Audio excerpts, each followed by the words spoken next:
అప్పుడు వాళ్ళను వద్దే వద్దన్నారు. గత సర్కార్లో రిటైర్డ్ ఐఏఎస్ల సేవలు వాడుకుంటే దుమ్మెత్తిపోశారు. కాంగ్రెస్ అధికారంలో వచ్చాక మాత్రం విశ్రాంత ఐఏఎస్లను అందలమెక్కిస్తున్నారు.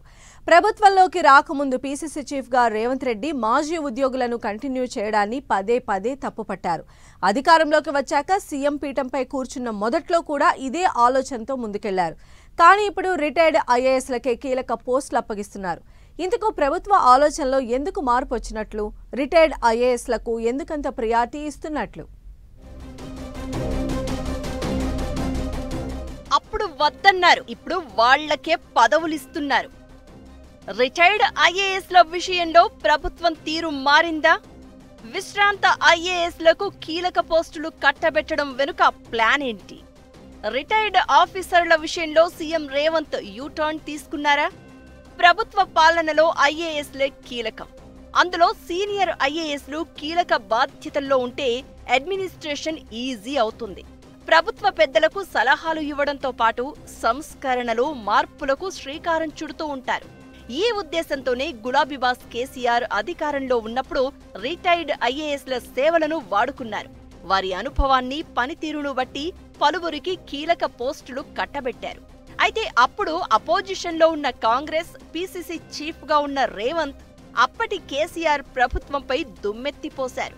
రిటైర్డ్ అధికారులను పెట్టుకుని అవినీతి చేస్తున్నారని, అధికారంలోకి వచ్చాక అందరి సంగతి తేలుస్తామంటూ ప్రజల్లోకి తీసుకెళ్లారు. కట్ చేస్తే సీఎం అయ్యాక కొన్ని రోజులు రిటైర్డ్ ఐఏఎస్లను, అధికారులను అందరినీ ఇంటికి పంపించారు. ఇప్పుడేమో మళ్లీ రిటైర్డ్ ఐఏఎస్లకు కీలక పోస్టులు అప్పగిస్తూ చర్చకు దారితీస్తున్నారు సీఎం రేవంత్ రెడ్డి.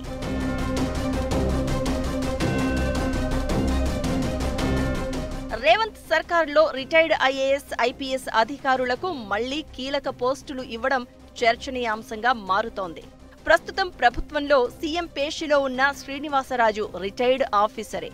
అలాగే సీఎం సెక్యూరిటీ వింగ్ బాధ్యతలను చూస్తున్న కమలాసన్ రెడ్డి పదవి విరమణ పొందిన ఐపీఎస్సీ. సీఎం సిపిఆర్ఓగా ఉన్న గుర్రం మాన్సూర్ కూడా రిటైర్ అయిన అధికారే. గతంలో సీఎస్గా పనిచేసిన శాంతి కుమారికి మర్రి చెన్నారెడ్డి మానవ వనరుల అభివృద్ధి సంస్థ బాధ్యతలు అప్పగించారు. సమాచార శాఖ చీఫ్ కమిషనర్గా చంద్రశేఖర్ రెడ్డిని నియమించారు. ఇరిగేషన్ ప్రభుత్వ సలహాదారుగా ఏపీ సీఎస్గా పనిచేసి రిటైర్డ్ అయిన ఆదిత్యనాథ్ దాస్కు అవకాశమిచ్చారు. రెడ్కో సంస్థ అధినేతగా మాజీ ఐఏఎస్ శరత్కు ఛాన్స్ ఇచ్చారు. ఇక లేటెస్ట్ గా మెట్రో రైల్ ఎండీగా పనిచేసిన ఎన్వీఎస్ రెడ్డికి ప్రభుత్వ సలహాదారుగా 2 ఏళ్ల పాటు అవకాశం కల్పిస్తూ జీవో జారీ చేశారు. రిటైర్డ్ అయిన ఐఏఎస్, ఐపీఎస్లకు ప్రభుత్వంలో మరోసారి ఛాన్స్ ఇవ్వడానికి కారణం లేకపోలేదనే చర్చ ప్రభుత్వ వర్గాల్లో వినిపిస్తోంది. కాంగ్రెస్ ప్రభుత్వం వచ్చిన కొత్తలో రిటైర్డ్ అధికారులను కాస్త దూరం పెట్టారు. దీంతో ప్రభుత్వ పరిపాలన మీద భారీగా ఎఫెక్ట్ పడిందట. కాంగ్రెస్ నేతలకు పరిపాలన కొత్త కావడం, అనుభవం ఉన్న అధికారులు లేకపోవడంతో మొదటి ఏడాది అంత ఎఫెక్టివ్గా పరిపాలన చేయలేకపోయారట. అందుకే తప్పనిసరి పరిస్థితుల్లో రిటైర్డ్ ఐఏఎస్ల సేవలను వాడుకోవాలని ప్రభుత్వ పెద్దలు ఒక నిర్ణయానికి వచ్చారట.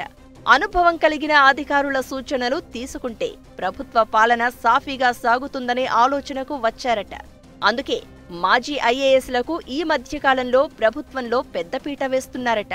మున్ముందు కూడా మరికొంతమందికి అవకాశాలు కల్పించనున్నారనే టాక్ వినిపిస్తోంది. ఇలా రిటైర్డ్ ఆఫీసర్ల విషయంలో సీఎం రేవంత్ రెడ్డి ప్రభుత్వ ఆలోచన పూర్తిగా మారిపోయిందట. ప్రతిపక్షంలో ఉన్నప్పుడు మాట్లాడినట్లు అధికారంలోకి వచ్చాక కట్టుబడి ఉండడం అంత ఈజీగా లేదట. అందుకే పాత సాంప్రదాయాన్ని కొనసాగిస్తూ రిటైర్డ్ ఆఫీసర్లకు పెద్దపీట వేస్తున్నారన్న గుసగుసలు వినిపిస్తున్నాయి.